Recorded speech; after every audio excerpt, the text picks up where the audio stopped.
penyakit dengki nyo sulit hat tapubat. Orang yang ulama sendiri yang le ilmi, orang yang le ilmi,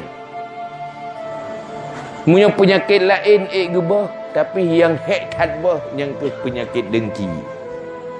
Pulau mbak yang hana ilmi. Yang naik ilmi sendiri cukup jai ubat sajan ke, puas pulih penyakitnya. Beja pegak. Pakan ulama tak mengelam neraka.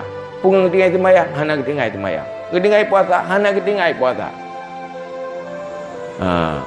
Hana buat kebaikan lain ke dukung kegap, hana kekeng kegap. Tetapi bil hasadi. Dia berahli Rasulullah, sitatun yadkhulun nara bi sitatin. Nambah kelompok manusia tamang neraka dengan nambah macam yang berbeza-beza. Masing-masing nak sebab tersendiri tamang dalam neraka.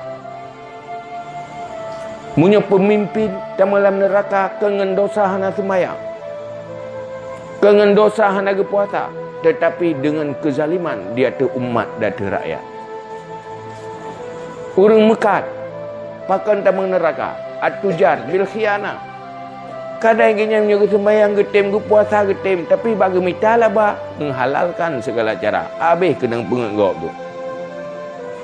Tamang dalam neraka dengan khianat. Karena orientasi